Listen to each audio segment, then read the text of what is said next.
જો તમે હજી સુધી ધુરંધર નથી જોઈ એટલે કે ધુરંધર ધ રિવેન્જ તો હજી આ વિડીયોને તમે અવગણી શકો છો કારણ કે આ વિડીયોમાં ભરી ભરીને સ્પોઇલર છે અને જો તમારી રાજકીય વિચારધારા મારી રાજકીય વિચારધારા સાથે મેળ ન ખાતી હોય અને અમુક સત્યો સાંભળવા માટે તૈયાર ન હો તો પણ તમે આ વિડીયો અવગણી શકો છો કારણ કે અહીંયા ઘણું બધું કડવું અને ઘણું બધું સત્ય કહેવામાં આવનાર છે.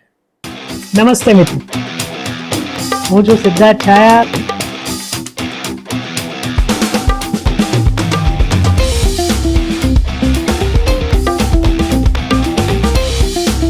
તો સ્વાગત છે તમારું સિટ ટોક્સમાં. નમસ્તે મિત્રો, હું છું સિદ્ધાર્થ છાયા અને સિટ ટોક્સમાં તમારું સ્વાગત છે. આજે આપણે ધુરંધર ધ રિવેન્જનો સ્પોઇલર કમ પોલિટિકલ રિવ્યૂ કરવા જઈ રહ્યા છીએ કારણ કે વર્ષો પછી અથવા તો મારી લાઈફમાં તો મેં પહેલી વાર એવું જોયું કે કોઈ એક ફિલ્મ ઉપર રાજકીય બાબતો આટલી બધી થતી હોય. પહેલા ભાગમાં તો થઈ જતી, બીજા ભાગમાં તો એનાથી વધુ પણ થાય છે. થોડીક આપણે ફિલ્મ વિશે પણ વાત કરીશું, પણ મને એવું લાગે છે કે સ્પોઇલર માટે હું થોડો મોડો છું. એકાદ અઠવાડિયામાં થઈ ગયો હતો, પણ હવે સંજોગો એવા છે કે મને હાલ પૂરતો બહુ સમય મળતો નથી. તો આપણે થોડીક ફિલ્મની વાતો કરીશું અને વધુ આપણે પોલિટિકલ વાતો કરીશું. તો તમને આ પ્રકારના વિડીયો ગમતા હોય, ફિલ્મોના રિવ્યૂ ગમતા હોય, લોકો સાથે મસ્ત મજાની વાતો કરતા પોડકાસ્ટ ગમતા હોય તો સિટ ટોક્સને અત્યારે જ સબસ્ક્રાઈબ કરી દો. વિડીયો ગમે તો મિત્રો સાથે, સગા સંબંધીઓ સાથે અને પડોશીઓ સાથે શેર કરવાનું ભૂલતા નહીં. તો વાત કરીએ ધુરંધર ધ રિવેન્જ. 4 કલાકની મૂવી હતી, આપણે રિવ્યૂમાં વાત કરી હતી. ઘણા લોકો એમ કહે છે કે બહુ લાંબી થઈ ગઈ, પણ વાત એ છે કે જે રિવ્યૂમાં પણ આપણે વાત કરી હતી કે ફટાફટ આ વખતે ઘટનાઓ બનાવી છે. ગયા વખતે જે હતું પહેલા ભાગમાં સ્લો બર્નિંગ હતું અને સ્લો બર્નિંગની પણ એક મજા છે, એમ ફટાફટ વાર્તા કહેવાય એની પણ મજા છે. તો બંને મજા આદિત્ય ધરે બંનેમાં કહી દીધી. અમુક એમ કહે છે કે બહુ ટ્વિસ્ટ છે યાર. હવે ટ્વિસ્ટ ન હોય તો પણ લોકોને તકલીફ, ટ્વિસ્ટ હોય તો પણ લોકોને તકલીફ. પણ છેવટે તો જે ફિલ્મ મેકર હોય છે એ પોતાની રીતના વિઝ્યુઅલાઇઝ કરે છે, એના વિશે પણ આપણે વાત કરીએ છીએ અને એ પ્રમાણે મૂવી બનાવતો હોય છે. કેટલાક લોકો એવું કહે છે કે ભાઈ એને તો ખબર જ હતી કે આ ફિલ્મ ચાલશે એટલે એને આવું બધું ફિલ્મ 4 કલાકની બનાવે. અરે ભાઈ, એવું ન હોય. ફિલ્મની એક સ્ક્રિપ્ટ હોય, સ્ક્રિપ્ટની ડિમાન્ડ હોય, એ પ્રમાણે આખી ફિલ્મ બને અને પછી એનું એડિટિંગ થાય. જેમ આપણે કાયમ આ ચેનલ પર કહીએ છીએ કે ફિલ્મ 3 વાર બનતી હોય છે. કોઈ પણ ફિલ્મ એક લેખક લખે ત્યારે, એટલે કે સ્ક્રિપ્ટ બને ત્યારે, બીજો ડાયરેક્ટર એને ડાયરેક્ટ કરે ત્યારે, અને ત્રીજો જ્યારે એડિટર એડિટ કરે. આ ત્રણેય વચ્ચે મતભેદ હોઈ શકે છે. અને આઈ એમ શ્યોર કે આદિત્યધર બિંગ રાઇટર અને ડિરેક્ટર એટલે એક મોરચો તો એમણે સંભાળી લીધો, પણ એડિટર સાથે એમને ઘણી વાત થઈ હશે કારણ કે કપાઈને એટલે કેટલું હશે કન્ટેન્ટ કે કપાઈને પણ 4 કલાકની ફિલ્મ આ બની. તો એ એક મુદ્દો અહીંયાથી આપણે છેદ ઉડાડી દઈએ છીએ કે ફિલ્મ એની રીતના બરાબર છે, લાંબી છે પણ લાગતી નથી. એટલે એ વસ્તુ કરીએ. હવે એક્ટિંગ એટલે કે અમુક સીન જે છે, મેં કીધું કે ફિલ્મની વાત ઓછી કરીશ તો આ એકાદ બે વાક્યમાં જ હું આખો આ સ્પોઇલર જે છે એ પતાવી દઉં છું. એક તો ઇન્ટરવલ પોઈન્ટ. વર્ષો પહેલાં જાવેદ અખ્તરે કીધું હતું કે ઇન્ટરવલ ક્યારે હોય કે એ ઇન્ટરવલ પછી ફિલ્મ આખી એના માથા પર ઊભી થઈ જાય. એટલે આપણે એમ સીધા ઊભા હોઈએ અને પછી આ સાવ ઉલટું થઈ જાય બાકીની ફિલ્મ, એને ઇન્ટરવલ. અને આમાં એવું જ છે. અને અત્યારે જેનું મીમ અથવા તો જેના ડાયલોગ બહુ ચાલી રહ્યા છે કે ઘર કી યાદ નહીં આવી જસી, એ તો છે જ, તમને હલબલાવી નાખે કે એ હવે તો આ ગયો. પણ એની સાથે સાથે જો આપણે ધ્યાનથી જોયું હોય તો રણવીર સિંહના એક્સપ્રેશન્સ છે અને એમાં નીચેથી જે ઇન્ટરવલ આમ બહાર નીકળે છે અને જે બેકગ્રાઉન્ડ એમાં મ્યુઝિક છે, એની જે અસર છે એ અનબિલિવેબલ છે. 100%ની વાત છે. પછી જે રીતના અંદર ઘૂસે છે રણવીર સિંહ, અને જે રીતના એ કિંગ બને છે એને એસ્ટાબ્લિશ કરવું અને એ કરી શક્યા છે આદિત્ય ધર, એ બહુ જોરદાર છે. બીજું આપણે વાત કરીએ કે છેલ્લું દ્રશ્ય, એટલે જે મારે આખી વાત કરવી છે ને આ સ્પોઇલરમાં, છેલ્લું અથવા તો એની પહેલાંનું, કે જે અત્યારે જેના સ્પોઇલર સીન બહુ બીજે જ દિવસથી ફરવા માંડ્યો હતો, જે યોગ્ય નહોતું ખરેખર, કે આખો ઘવાયેલો ઈજાગ્રસ્ત રણવીર કારમાં બેસે છે. તમે જુઓ આદિત્ય ધરની સેન્સ કે ક્યાં લોકોના માથે હથોડો વાગશે જબરદસ્ત.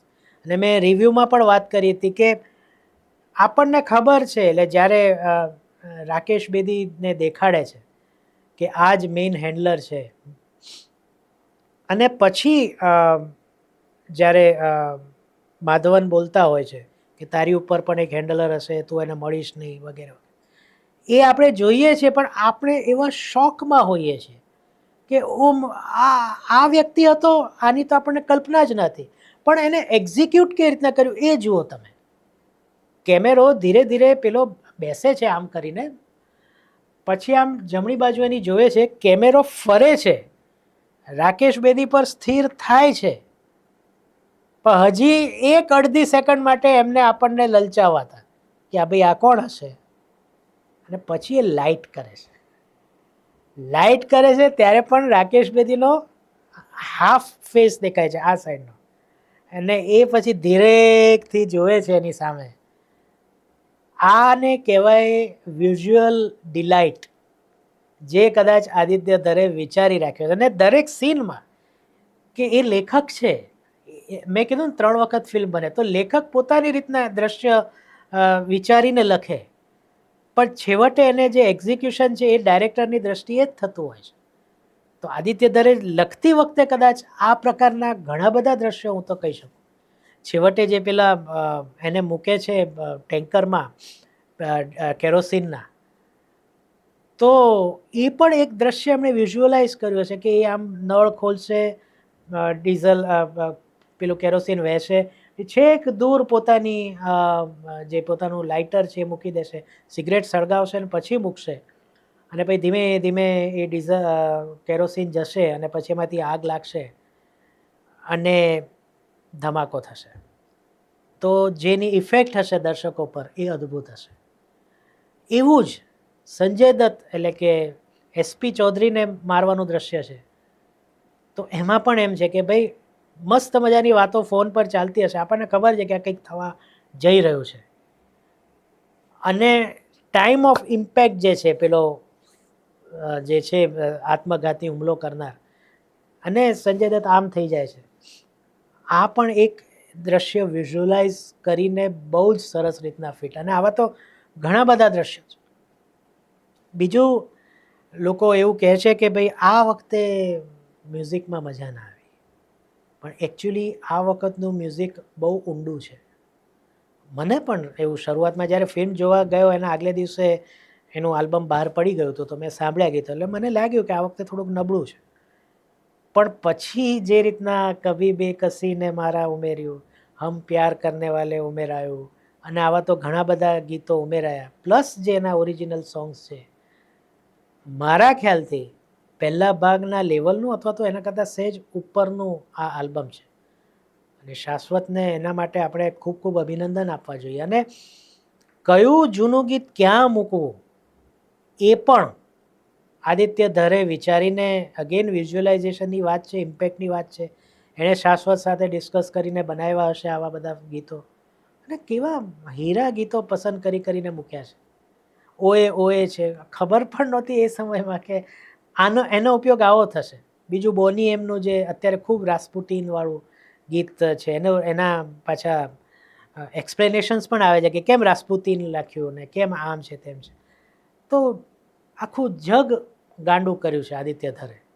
અને એટલે જ જે લોકો આ ફિલ્મની ટીકા તો હું નહીં કહું, એને ટ્રોલ કરે છે, એને નીચે પાડવાની કોશિશ કરે છે, એ લોકો નિષ્ફળ જઈ રહ્યા છે. અને હવેનો આપણો વિડીયો છે એ એવી જ બધી જે ટ્રોલ, ટીકા, કે ટીકા તો હું નહીં જ કહું આને, પણ એને નીચે પાડવાના જે પ્રયાસો છે, એનું અપમાન કરવાના જે પ્રયાસો છે, એના ઉપર છે. મેં કેટલાક પોઈન્ટ્સ લખ્યા છે, રેન્ડમ છે, 1 by 1 નથી, જેમ જેમ યાદ આવતા ગયા એમ એમ મેં લખ્યા છે. તો એના વિશે આપણે વાત કરીએ. જે કહેવાતા ટીકાકારો, અને મને નવાઈ એ વાતની લાગે છે કે જે લોકો એવો દાવો કરે છે અથવા તો જોતા જ હશે કે અમે વર્લ્ડ સિનેમા જોઈએ છીએ, એ લોકો પણ ફક્ત આ ફિલ્મ કેમ આટલી સારી બની, તો ચાલો એને ઉતારી પાડો, અથવા તો મારી રાજકીય વિચારધારા આની સાથે નથી મેચ થતી અથવા તો વિરુદ્ધની છે એટલે આને ઉતારો, એમ કરીને આ રિવ્યુઓ બનાવે છે અથવા તો એમણે બહાર પાડ્યા છે. એવા ગુજરાતના પણ એવા સિનેમા લવર્સ છે અથવા તો વર્લ્ડ સિનેમા જોનાર, એ લોકો પણ સુષ્ઠું ભાષામાં ફિલ્મની ટીકા કે આમ તો બધું બહુ સારું છે, બહુ સરસ છે, આમ તેમ, પણ અરે પેલું તો બહુ સરસ, આમ તો પણ, એવા પણ ને બણ મૂકીને પોતાને સેટિસ્ફેક્શન થાય કે મેં કંઈક બોલીને આ ફિલ્મને નીચે ઉતારવાનો પ્રયાસ કર્યો એટલે આવું બોલતા હોય છે. પણ ખરેખર એમાં કોઈ મુદ્દો નથી. તમે વિચાર કરો, મેં જેમ હમણાં બોની એમના ગીતનું રાસ્પુતિનનું જે ઉદાહરણ આપ્યું, જો એ ફિલ્મ, કોઈ પણ ફિલ્મ, હું ખાલી એ ધુરંધર કે ધુરંધર 2ની વાત નથી કરતો, કોઈ પણ ફિલ્મ એટલી ખરાબ અથવા તો તમે જે વિચારો છો એવી છે જે લાયક નથી સિનેમાને, તો જેને ઇંગ્લિશમાં કહેવાય છે ને કે ઇમેજિનેશનમાં ઘૂસી ગઈ છે, લોકોની કલ્પના શક્તિમાં આ ફિલ્મ એટલી ઘૂસી ગઈ છે કે લોકો મીમ બનાવે છે, લોકો એના સીન કાપીને આખો એના પર રિસર્ચ કરે છે. એક પીક ડિટેલિંગની વાત તો હું હમણાં લાવી રહ્યો છું. તો પછી એટલી ખરાબ કેવી રીતના હોઈ શકે? જ્યારે હું કલેક્શનની તો વાત જ નથી કરતો, જે એક અઠવાડિયામાં 1000 કરોડ વર્લ્ડ વાઇડ કલેક્શન કર્યું એની હું વાત નથી કરતો. કારણ કે આપણે જ્યારે કલેક્શન કે ભાઈ તમે તો ફિલ્મની ખરાબ વાત કરો છો, પણ કલેક્શન તો જુઓ, તો એમ કહે છે કે ભાઈ કલેક્શન તો મેન્યુપ્યુલેટ થાય છે. હવે એ કેમ થાય છે, એ કોણ કરે છે, એ કહીશું તો પાછું એમને નહીં ગમે, તો એ કહેશે. પણ તમે જુઓ, લોકો સ્વયંભૂ આ બધું કરી રહ્યા છે, મીમ બનાવવા કે ઘૂસીને આખી હિસ્ટોરિકલ ડિટેલ્સ ખેંચી લાવવી. તો એવી તો ખરાબ ફિલ્મ ન જોઈ ને. તમે કહો છો એ સ્તરની તો નથી જ, લોકોએ ખભે ઉપાડી લીધી છે. તો ત્યાં તમારો એક આખો જે પોઈન્ટ છે એ જતો રહે છે. યસ, તો ફિલ્મને ઉતારી પાડવા માટે એક મજબૂત પ્રકારનું કારણ પહેલું જે મેં શોધ્યું છે એ છે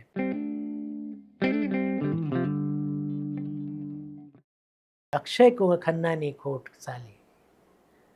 અક્ષય ખન્ના હોત ને તો ફિલ્મમાં હજી મજા આવત. અરે ભાઈ, તમે દાવો કરો છો કે તમે વર્લ્ડ સિનેમા જોયું છે, તમને સિનેમાનું જ્ઞાન છે મારા કરતાં વધુ, અમારા કરતાં વધુ, તોય તમે આવું કહો છો.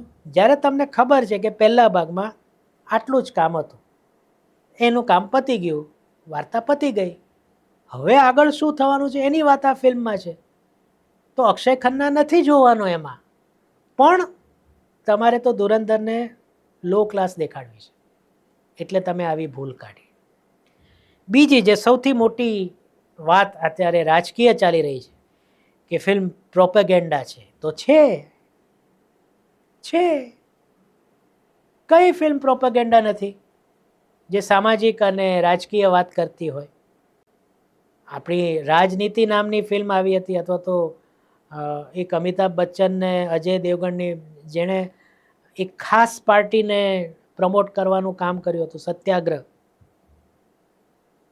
પોલિટિકલ ફિલ્મ નહોતી, એ એજન્ડા નહોતો. અત્યાર સુધી ફિલ્મોમાં, આજ સુધી, હું આ ઘણી વખત કહી ચૂક્યો છું, પંડિત, વૈશ્ય, રાજપૂત, આ બધાનું અપમાન કરતી દ્રશ્યો હોય તો શું એ પ્રોપેગેન્ડા નહોતો? એ પ્રોપેગેન્ડા જ હતો. તમે અનુભવ સિન્હાની ફિલ્મ લઈ લો, અનુરાગ કશ્યપની ફિલ્મ લઈ લો, એમાં માઇલ્ડ કે સ્ટ્રોંગ પ્રોપેગેન્ડા હોય જ છે.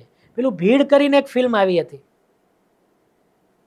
જે કોરોનામાં લોકો હેરાન થયા, એકચ્યુઅલી બહુ જ સરસ રીતના કોરોનામાં મેનેજ થયું હતું.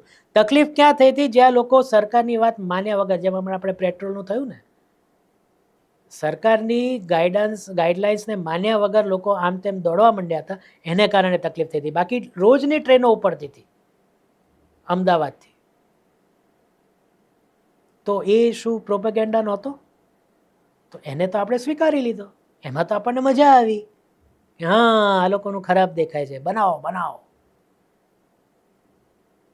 એવી અસંખ્ય ફિલ્મો આવી ગઈ છે જેમાં પુરુષને રેપિસ્ટ દેખાડવામાં આવ્યો છે, પુરુષને ખરાબ નજરે દેખાડવામાં આવ્યો છે, પુરુષને મહિલા ઉપર અત્યાચાર કરતો દેખાડવામાં આવ્યો છે. તો શું એ પ્રોપેગેન્ડા નથી?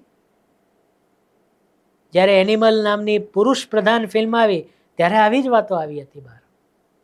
તો ભાઈ બેલેન્સ થઈ રહ્યું છે.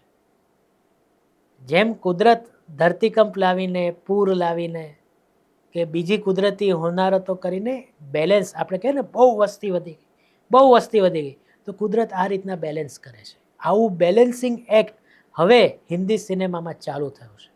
બાકી તમારા જાસૂસો તો અમે જોયેલા છે. પાંખવાળું વિમાન લઈને જાય છે પણ ખબર નથી પડતી કે આટલી ઝડપે જાય તો આંખ ખુલ્લી ન રહે. તમારા સ્પાઈની આંખ તો ખુલ્લી જ હોય છે. તમે તો આઈએસઆઈના સાથે મળીને પાકિસ્તાનના વડાપ્રધાનને બચાવવાના ફિલ્મો બનાવો છો. કે આઈએસઆઈ વાળો આવીને, એક ફિલ્મ હતી, મને નામ યાદ નથી, ડેની આઈએસઆઈનો એજન્ટ કે ચીફ હતો અને અક્ષય કુમાર કંઈક ઇન્ડિયાનો હતો. આ બંને ભેગા મળીને અમરનાથ યાત્રાને જે હતા યાત્રિકો, એની હત્યા થતી બચાવી અથવા તો એમાં લડ્યા હતા ભેગા મળીને. આવા તો તમારા આ હાર્ડ હિટિંગ ફેક્ટ્સવાળી મૂવી છે. અને દરેકને પોતાની, મારી પણ એક રાજકીય વિચારધારા છે, તમારી પણ છે. તો તમે તમારું કામ કરો, અમે અમારું કામ કરીએ છીએ. અને તમે જ કીધું હતું ને કે બનાવી લો. જો તમને તમારા ધર્મનું, તમારી રાજકીય વિચારધારાનું અપમાન લાગતું હોય અમારી ફિલ્મોથી, તો બનાવી લો તમારી ફિલ્મ. અમે ક્યાં ના પાડી છે? તો હવે કેમ ના પાડો છો કે કેમ બનાવી? અસંખ્ય વિડીયો છે તમારા વિદેશી એજન્ટના જેમાં આવું બોલે છે. તો આમાં કંઈ નવું નથી, આમાં કોઈ શરમની વાત નથી. પ્રોપેગેન્ડા છે તો છે, સ્વીકારો અને આગળ વધો.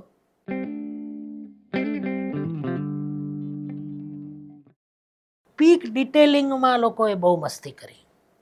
એક તો પેલો સીન હતો જેમાં પાછળ કેમેરામેન દેખાય છે, તો સામે એક એવી ક્લિપ પણ દેખાય કે જેમાં ક્રિસ્ટોફર નોલન, મેં તો એની એક પણ ફિલ્મ નથી જોઈ પણ સાંભળ્યું છે કે બહુ મહાન ડિરેક્ટર છે, એમાં પણ ક્યાંક કેમેરામેન દેખાઈ ગયો હતો. એટલે એવું નથી કે નોલન ભૂલ કરે તો આદિત્ય દર એણે પણ કરવી પડે, થઈ ગઈ. અને એવું પણ સાંભળવા મળ્યું છે કે એ જે ભૂલ છે એ ખાલી પેડ પ્રીમિયરમાં હતી, પછી એ ભૂલ સુધારી લેવામાં આવી છે. એટલે તો હવે હું બીજી વાર જોવા જઈશ ત્યારે ખબર પડશે, પણ હતી ભૂલ, થાય. જ્યારે પેડ પ્રિવ્યૂના શો કેન્સલ થવા માંડ્યા ત્યારે પણ પીક આદિત્ય ધર ડિટેલિંગ. આ ડિટેલિંગ નથી, આ એક તકલીફ હતી, આ એક ભૂલ હતી જેનો સ્વીકાર કરવો રહ્યો. કે તમે જ્યારે 10 દિવસ પહેલાંથી બુકિંગ ચાલુ કરી દો અને એ દિવસે તમે ફિલ્મ ન દેખાડી શકો, કોઈ પણ કારણ હોય, સોફ્ટવેર ન ડાઉનલોડ થયું કે એની રીઝન, તો એ તમારી ભૂલ છે જ. એમાં આદિત્ય ધરને ખેંચવાની જરૂર નથી, કારણ કે એણે તો ફિલ્મ બનાવીને મૂકી દીધી. એ જીઓવાળાની તકલીફ હતી, એ લોકોએ મોકલવી જોઈતી હતી ફિલ્મ રાઈટ સમયે. અને આદિત્ય ધર પોતે આની મસ્તી કરી ચૂક્યા છે, પીક ડિટેલિંગ. એની એક રીલ ફરે છે, શોધીને જોઈ લેજો. એટલે આ પણ કોઈ મુદ્દો નથી. જેમણે ફિલ્મો બનાવી છે ગુજરાતીમાં, હિન્દીમાં, એમણે એક એવી ભૂલ કાઢી કે અતિક અહેમદ તો હમણાં 1-2 વર્ષ પહેલાં મરી ગયો, અને ઇલિયાસ કાશ્મીરી, એને તો મરે કે એનું તો બહુ વર્ષો થઈ ગયા. તો આ બેને ભેગા કેમ કર્યા? એટલે ભાઈ, એક વિઝ્યુઅલાઇઝેશનની વાત છે, એક કલ્પના શક્તિની વાત છે. તમે એવી ઘણી મૂવી જોઈ છે જેમાં ભગવાન કૃષ્ણ આવીને વાત કરતા. આપણી લાલો જ જોઈ લો, તો લાલો જે રિક્ષા ડ્રાઈવર છે, એનાને ભગવાન કૃષ્ણના નિર્વાણને 5-7 હજાર વર્ષનો ડિફરન્સ છે, તો શું એ ન આવ્યા? તો આ તો અમુક વર્ષની જ વાત છે. એક લેખકની કલ્પના છે કે જો આ બે ભેગા હોત તો શું થાત. અતિક અહેમદના આઈએસઆઈ સાથે સંબંધ નહોતા. અરે ભરેલા પડ્યા છે, ગૂગલ કરો. તો આ વસ્તુ છે. તમે ફિલ્મો બનાવો છો, તમે ફિલ્મ બનાવી ચૂક્યા છો, તેમ છતાં તમારે ધુરંધરને નીચે પાડવી છે, એટલે જ તમે અવલાવો છો કે આ બંનેના સમય તો અલગ હતા. હે પાછા હસતા હોય. અરે અક્કલ તો લગાડો. આમ પણ તમારી ફિલ્મો એવી જ હતી, એન્ડ પહેલેથી ખબર હતી કે આવો એન્ડ આવશે ને તો આ ફિલ્મ બોગસ નીકળશે, અને એવો જ એન્ડ આવ્યો. અમે તો ફિલ્મ બનાવી નથી, પણ બેઠા બેઠા સમજી ગયા હતા તમારી એ ગુજરાતી ફિલ્મ. એટલે તમે જો કલાકાર છો, ક્રિટિક છો, લેખક છો, ડાયરેક્ટર છો, તો ફિલ્મને ફિલ્મની રીતના જુઓ ને. પ્રોપેગેન્ડા છે તો છે, સ્વીકારી લો. આટલું બધું બળવાની શું જરૂર છે?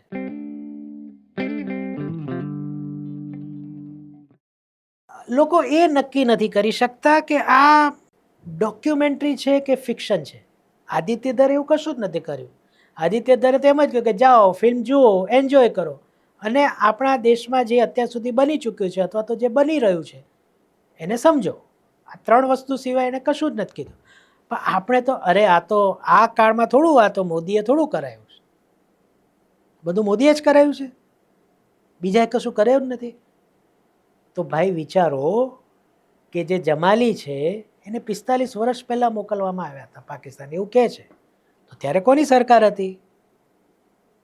કોંગ્રેસની. તો એને તમે પ્રશંસા કરો, એ તો થતું નથી. આ જે ગયો હમઝા બનીને, તો એ 2002નું કહે છે, પણ પછી તો કોંગ્રેસની ગવર્મેન્ટ હતી ને 4માં, તો કોંગ્રેસે એને પાછો ના બોલાવી લીધો. તે તો સારું કહેવાય ને. તો એ તો તમારી પક્ષની પક્ષમાં છે આ વસ્તુ, તો વાંધો શું છે? નક્કી કરો તમારા ફિલ્મને ડોક્યુમેન્ટરી તરીકે જોવી છે કે ફિક્શન તરીકે. એકચ્યુઅલી આ ફિક્શન જ છે, ખાલી સત્ય ઘટનાઓનો આધાર લેવામાં આવ્યો છે. સત્ય ઘટનાનો આધાર કોઈ પણ લઈ શકે. એક યુટ્યુબ ઉપર ફિલ્મ છે, એ આખી મહાભારત ઉપર આધારિત છે. તો મહાભારતનો આધાર લીધો છે, કલયુગ નામ છે એનું, વર્ષો, અને ક્લાસિક મૂવી છે, ખાસ જોવા જેવી છે. તો એ મહાભારત, તો શું મહાભારતનો આધાર ના લીધો? તો એ ફિક્શન છે, કંઈ મહાભારત નથી એ. તો આટલું સમજો ભાઈ. ફિલ્મ છે, ફિલ્મની રીતના જુઓ. અને અમે બનાવીને તમે કીધું હતું તો એટલે તો જુઓ ને. તમે જ કીધું કે ભાઈ હિંમત હોય તો બનાવો, તમે હિંમત દેખાડીને બનાવી, તો હવે જુઓ. પછી અનનોન મેનની વાત છે કે બધું પેલો થોડું કરતો હતો. અને બધું નહોતો કરતો એ હમઝા. તમે દર 5-6 દિવસે અઠવાડિયે વાંચો છો કે અનનોન મેને ભારતને અંદર આતંકવાદી ઘટના કરનાર ફલાણા ઢીકણાને મારી નાખ્યો, અનનોન મેને આમ કર્યું. તો એ બધાને તો ના દેખાડાય ને. એટલે જ હમઝામાં એ બધા જ અનનોન મેન ને ઉમેરીને, અગેન આ વર્ક ઓફ ફિક્શન છે, એ કલ્પના છે ડાયરેક્ટરની, લેખકની, એ રજૂ થઈ છે. તો તકલીફ ક્યાં છે? ફિલ્મ જુઓ અને આગળ વધો. ઝહૂર મિસ્ત્રી, શું એને એ રીતના નહોતો માર્યો? જોકે એમાં અલગથી માર્યો હતો, જે રિયલ છે ઇન્સિડન્ટ, કે એને એની દુકાનમાંથી બહાર બોલાવ્યો કે ભાઈ ઝહૂર મિસ્ત્રી તમે, કે હા, એને ધડ ધડ ધડ ગોળી મારી દીધી. અહીંયા થોડું નાટકીય દેખાડ્યું. હવે આમ એમને અજીત દોવાલ સાથે તકલીફ છે, પણ જ્યારે અજીત દોવાલ આ રીતના પેલાને ભારત માતા કી જય બોલાવે છે તો તોય તકલીફ છે. તો ભાઈ તમે કહો એમ પ્રમાણે થોડું, તમે કીધું એ પ્રમાણે અમે ફિલ્મ તો બનાવી લીધી, બરાબર ને, રાષ્ટ્રવાદી હોય.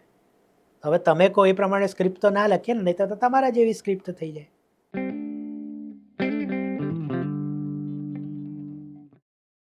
મોદીનું દ્રશ્ય કેમ દેખાડ્યું ડિમોનિટાઇઝેશન, તો શું નહોતું થયું? એનાથી તો કોઈ ફાયદો નહોતો થયો. જો કોઈ પણ સરકાર હોય ને, એ ફાયદા ગેરફાયદા વિચારીને નિર્ણય લે. અને જ્યારે જવાબદાર સરકાર હોય ને સત્તામાં, ત્યારે એને ખબર હોય છે કે મારા એક નિર્ણયથી કાં તો બહુ જ સારું થશે, કાં તો બહુ ખરાબ થશે, કાં તો એનો લાંબા ગાળેનો ફાયદો થશે, કાં તો એનો ટૂંકા ગાળાનો ફાયદો થશે. મોટાભાગે સરકારો લાંબા ગાળાનો ફાયદો ધ્યાનમાં રાખીને જ નિર્ણયો લેતી હોય છે, જેમ કે ડિમોનેટાઇઝેશનનો નિર્ણય. એ 6, 8, 10, 12 કે 1.5 વર્ષ માટે પાકિસ્તાનની પથારી ફરી ગઈ હતી, એટલું તો સાચું છે. પણ પાકિસ્તાન છે એની પૂંછડી વાંકી છે, એટલે એ આ નોટો બદલાઈ જવાથી એ મૂંગું રહેશે અથવા તો હથિયાર મૂકી દેશે, એ પોસિબલ જ નથી.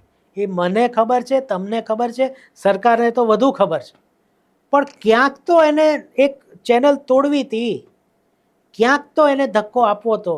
શું જાવેદ ખાનાની નથી મરી ગયો અસામાન્ય સંજોગોમાં? પાકિસ્તાનના ન્યૂઝપેપરો ભરેલા પડ્યા છે. તો શું કરવા? અને ભાઈ, આ તો તમે ખાલી પેલું જે સર્જિકલ સ્ટ્રાઇક ને એર સ્ટ્રાઇક છે ને એનો ખાલી સંકેત જ આપ્યો છે, એ નથી દેખાડ્યું. તમે પાડ માનો આદિત્યદાનો, નકર તો એ પણ દેખાડી દે. એમાં પણ હમઝા આપણા સૈનિકોને ફોન કરીને મદદ કરતો હોય એવું કંઈક દેખાડી શક્યા હોત તો તમારી શું હાલત થાત? એનો તો ખાલી રેફરન્સ આપે છે કે ટીવીમાં ન્યૂઝ આવતા હોય અને પેલો હમઝા સાંભળીને સહેજ સ્માઇલ કરે. તો સ્વીકારી લો, કોઈ બહુ અઘરું નથી. અમે આટલા વર્ષોથી સ્વીકારી છે આ ભીડ ને થપ્પડ ને એવી બધી ફિલ્મો. સ્વીકારી લો, મજા આવે છે સ્વીકારી અને આગળ વધવામાં પણ.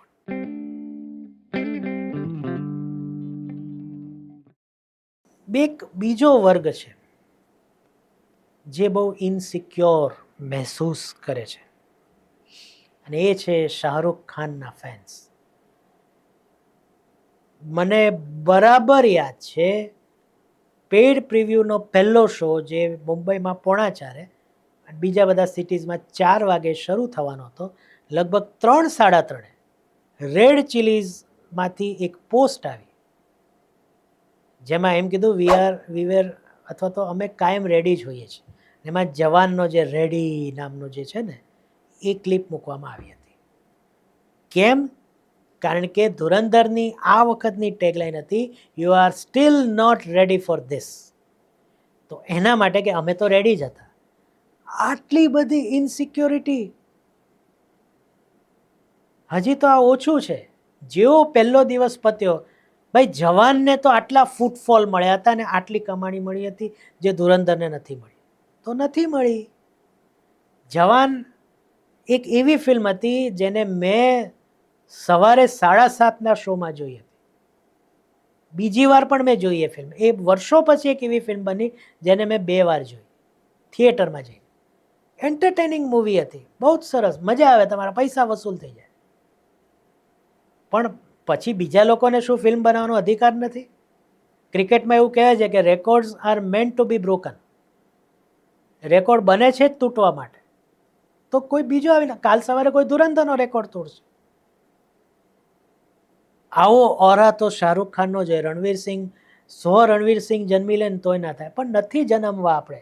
ઓલરેડી આપણી વસ્તી બહુ છે ઇન્ડિયાની, અને એ 100 રણવીરસિંહ કંઈ એક્ટિંગ જ કરશે એવી જરૂરી નથી. આટલી બધી ઇન્સિક્યોરિટી શા માટે? આવો ઇન્સિક્યોર કલાકાર મેં મારા આ 52 વર્ષમાં, એમાં પણ હું 51 વર્ષથી મૂવીઝ જોઉં છું, મેં નથી જોયો, ટુ બી વેરી ઓનેસ્ટ.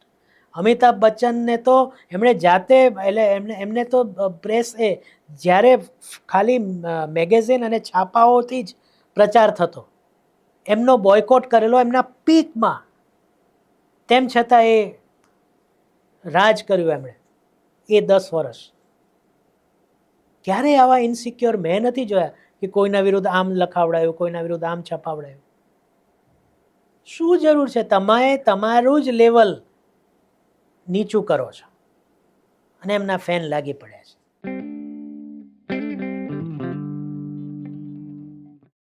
બીજો એક મુદ્દો એવો આવ્યો છે કે જેને, એટલે એક તો અમારા પણ, એટલે અમારી જે ક્રિટિકની જમાત છે ને, અમે લોકો એવું કહેતા હોય છે કે ભાઈ ફિલ્મને ફિલ્મ રીતના જુઓ, બીજી કોઈ રીતના જોવાની જરૂર નથી. એમાં જે હોય એ ગમે, એટલે કાં તો સારી ફિલ્મ હોય કાં તો ખરાબ ફિલ્મ હોય. હા, આવું અમે લોકો કહેતા હોઈએ છીએ. પણ પછી જ્યારે એનિમલ જેવી ફિલ્મ આવે કે ધુરંધર જેવી ફિલ્મ આવે, જેમાં ગોર વાયલન્સ હોય અને મેં કીધું ને હાર્ડ હિટિંગ વાતો હોય બધી, ત્યારે અમારા લોકોના મન પાછા ફરી જાય. મને આટલી હિંસા તો ના ગમે, મને તો આ બધું ન ગમે. અમુક લોકો તો એવું કહે કે જેમને આ ફિલ્મો ગમે ને એ હોય જ હિંસક, એ હોય જ રેસિસ્ટ. હું હિંસક છું? હું છું? મેં એનિમલ 2-3 વખત જોઈ છે. ધુરંધરનો પહેલો ભાગ 2 વખત જોયો છે અને આ બીજો ભાગ પણ સમય મળશે તો બીજી વાર જોઈશ. મેં કેટલા કર્યા, મેં કેટલા માણસોને માર્યા. તો ફિલ્મને ફિલ્મ રીતના જ જોવાની હોય. વન્સ તમે થિયેટરની બહાર નીકળો, વાર્તા પતી ગઈ, સ્વિચ ઓફ. આ ટેવ કેળવાથી કેળવાય છે. પણ તમે બધાને, કારણ કે તમારી માનસિકતા વિરુદ્ધની કે વિચારધારા વિરુદ્ધની છે એટલે તમે આમ કહીને જે લોકોએ ફિલ્મને માણી છે એનું તમે અપમાન કરશો. અને આવું કરો છો એટલે જ લોકો વધુ ને વધુ જાય છે એ ફિલ્મ જોવા માટે. અને એટલે જ 500 કરોડ, 1000 કરોડ, 2000 કરોડ કમાઈ જાય છે. રિપીટ વેલ્યુ તમે ઊભી કરીશ. ફિલ્મમાં કદાચ એટલું બધી રિપીટ વેલ્યુ ન હોય, આ બેમાં તો છે, પણ બીજી બધી ફિલ્મો જેનું તમે અપમાન કરો છો.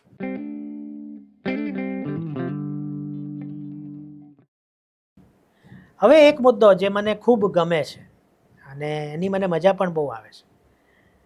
દાઉદનો જે ફોટો છે ને, એ તો જે આપણે આટલા વર્ષ સુધી જોયો છે ને એ જ દેખાડ્યો છે. એમ કહીને પાછા હશે. તો ભાઈ, આને કહેવાય ક્રિએટિવિટી, આને કહેવાય અન્ડરસ્ટેન્ડિંગ. કેવી રીતના? હું સમજાવું. જ્યારે આવો દાઉદ જે ધોળા વાળ થઈ ગયા છે, હાવ પાતળો થઈ ગયો છે, પથારીવશ છે, લાઈફ સપોર્ટિંગ સિસ્ટમ પર જીવે છે. તમે 1000 વખત પણ લખશો ને કે આ દાઉદ છે, આ બોમ્બે બોમ્બ બ્લાસ્ટનો આરોપી છે, તોય દર્શક એટલો કન્વિન્સ નહીં થાય જેટલો એની પથારી ઉપર પેલો ફોટો જોઈને થશે. ઓકે, આ દાઉદ છે. આ એક કળા છે દર્શકને કન્વિન્સ કરવાની કે તમે જે પાત્રની કલ્પના કરી રહ્યા છો એ આ છે. કારણ કે શીલા ભટ્ટે જે વર્ષો પહેલાં આઈ થિંક ચિત્રલેખા માટે જે ઇન્ટરવ્યૂ લીધો હતો એ જ ફોટા આપણી પાસે ફરે છે. કારણ કે ત્યાર પછી દાઉદનો કોઈ ફોટો સામે આવ્યો જ નથી. જ્યારે જીવતો હશે તો જ્યારે પણ આવશે લીક થશે આટલો ફોટો પણ, તો પણ હવે પછીના દાઉદ એ રીતના પોર્ટ્રે કરવામાં આવશે. ઋષિ કપૂરે જે દાઉદનો રોલ ભજવ્યો હતો તો એમાં એ જ સ્ટાઇલ એણે અપનાવી છે ને, તો આમાં પણ એ જ છે. તો વાંધો શું છે? સ્વીકાર કરો અને આગળ વધો. ટૂંકમાં મને ગમે એ સારું, તમને ગમે તો તમે મૂર્ખા. આવું નહીં ચાલે. હવે જે પેલું કહે છે કે એ નયા ભારત હે, ઘર મેં ઘુસ કે મારેગા, તો આ નવું ભારત આ પણ છે કે તમારી દરેક ખોટી વાતનો બરાબર અને સણસણતો જવાબ મળશે. લખી રાખજો. યસ. હવે છેલ્લે એક મજાની વાત કરીને આપણે પૂરું કરીએ કે રણવીર સિંહ, મને એવું લાગ્યું કે એને બંને ફિલ્મમાં અન્યાય થયો છે. પહેલી ફિલ્મ તો આપણે આપણા રિવ્યૂમાં જ કહ્યું હતું ધુરંધર 1માં કે આ અક્ષય ખન્નાની જ ફિલ્મ છે અને એને એનું પાત્ર ઉપસાવવા માટે અથવા તો એને એસ્ટાબ્લિશ કરવા માટે રણવીરને પણ ત્યાં હમઝાને ઘૂસવાનું હતું ને.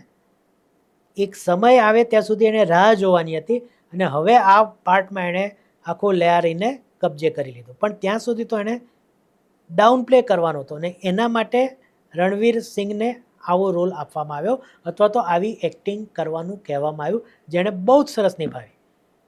એટલે ટૂંકમાં પહેલી મૂવીની ક્રેડિટ અક્ષય ખન્ના લઈ ગયો.